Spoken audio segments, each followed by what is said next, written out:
Stop daydreaming. Secondary school pulverizes your dreams out of you. Why is the average person's reading speed only 150 words a minute? Because schools do not teach speed reading. My reading speed is 850 words a minute. Be a solicitor, be an accountant, be a doctor, be a dentist. Have a respectable profession. What does that mean? Entrepreneurs typically work a lot more hours than working people. But they're typically a lot happier because they're doing it because they want to, as opposed to because they have to. Welcome to this week's edition of Money Matters, because as you know, I deeply, truly believe that money does matter. So what I want to talk to you about this week is the choices that our children don't make. The choices that the young adults in our society make by default. I'm talking about broadly education. We have a generation of what us older guys and girls talk about as snowflakes. Now, don't turn off or go away if you are a snowflake. After the war, massive population explosion, World War II. I was born in 1964.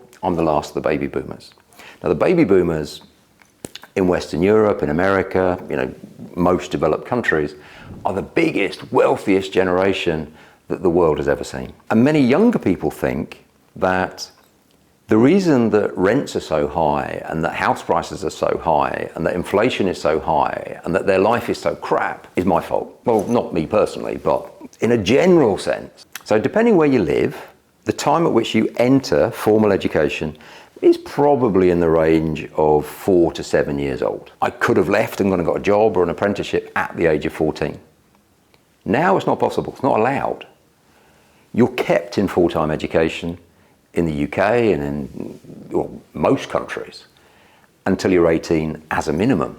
Where we're in full-time education has grown, in my case maybe 4 to 14, 10 years, to 4 to 24 by the time you finish the degree or something. And the country I know best, United Kingdom, more than 50% of the people go on to do a degree. So more than half the population do not leave formal education until they're 24. So they've been in education for 20 years. And the objective of that education is to get them ready for the world of work, to round them out as people. The financial result in most countries these days is student debt. And certainly if we're talking about the United States or the United Kingdom, massive student debt. 6 figures of student debt, like, $100,000 wouldn't be unusual. And my first level of issue with that is a simple financial one. In many, many countries, mum and dad, the taxpayer, whoever, businesses, are funding the university. The university then charges additional tuition fees to the student. Well, hang on.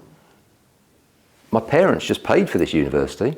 Why are you now charging me extra money to come and study here? Well, that's just how it works, honey, is essentially the answer that you get. But let's just think about what happens during that education process for, let's say, 20 years. Primary school was quite a happy place for me. Hope it was for you too.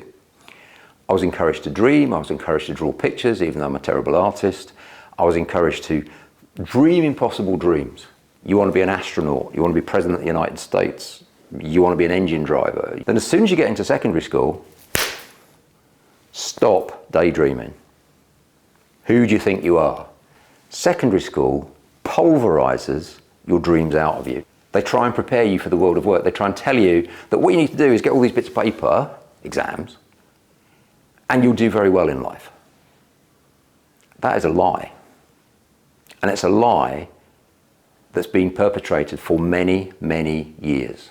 In many countries, 90, sometimes as high as 95% of people with degrees never use them at all for their chosen profession. They're saddled with $50,000 or $100,000 or pounds or euros worth of debt for a piece of paper that's worthless to them.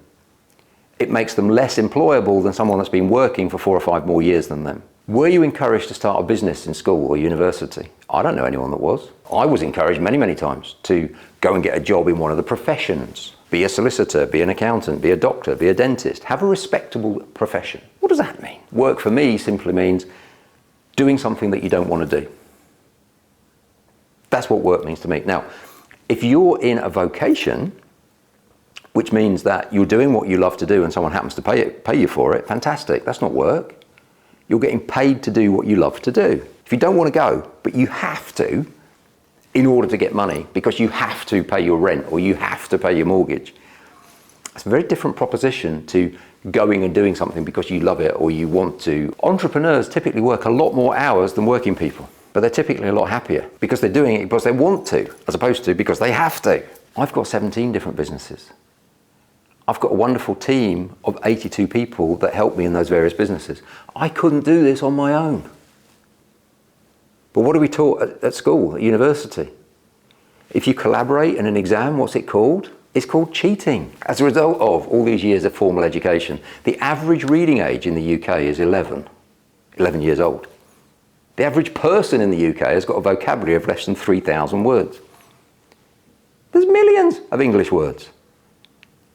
You had 20 years to train these little kids. What have you done?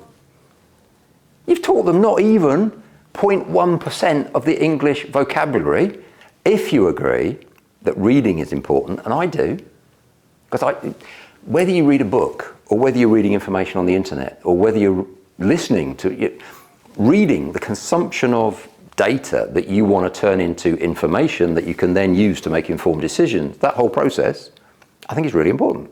Why is the average person's reading speed only 150 words a minute? Because schools do not teach speed reading. My reading speed is 850 words a minute. I can read 4, 5, perhaps even 6 times faster than most people. Do you think that gives me a competitive advantage in the world of work? It took me 2 days to learn how to do that. I don't know if you think anything else is insane about our educational system or systems. I'm talking about various countries. But maybe you could just put it in the comments below and maybe I'll make a little video about that. Educate me. What's up with the system that you were educated in? In the UK, we say that you don't have to start repaying that student debt until you earn £26,000, £27,000 a year, whatever it is. I've heard students tell me that they're never going to pay their student debt. How? What's your mechanism? How are you going to do that? Oh, I'm never going to earn that much. What? You've just been through a 20-year educational process in order to get a good job, and now your objective is to earn less on purpose so you don't have to repay your student debt. Are you serious? But this is how people are thinking. They can't afford accommodation. They can't afford the basic necessities, so they have to live at home with their mum and dad. That is the system that we've created. And I want to tell you that there's a different system, there's a different way. But the people that complain about it, the so-called snowflakes, I don't think they're snowflakes. I think they're victims of abuse. They're victims of emotional abuse. They've had their dreams removed. They're victims of educational abuse.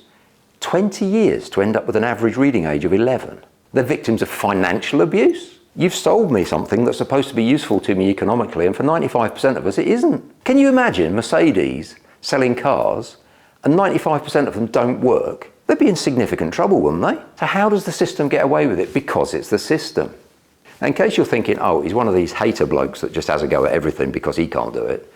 No. I've actually got, I'm trying to remember, I've got 14 O-levels. I've got A-levels. I've got a first degree in engineering. And I've got a master's in business administration. And by the way, I highly recommend an MBA.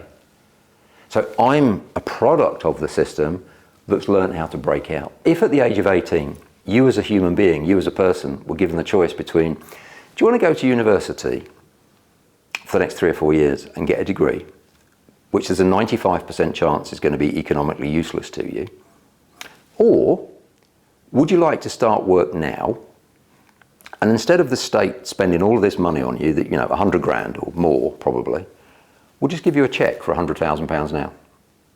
Just put in the comments below, put degree, if you would go off and do a degree under the current system, or put 100 if you would take £100,000 that you could use as a deposit to buy a house, or you could use as funds to start a business. Which would you take? If you want to become wealthy, truly wealthy, so that you've got all the same choices that I've earned over the years, because I have earned them, nobody gave them to me. Maybe the place to start is with a simple book. It's called Wealth Through Property. I wrote it a number of years ago now. But I'm not going to sell it to you. I'm going to give it to you. There's a link below, and just download the e-version. When you've read it, I want you to do 2 things. Number 1, send it to somebody else so they can read it too, and make them make the same promise. And number 2, make the next thing that you do a speed reading course. You've been wonderful. I've been Paul. See you next time.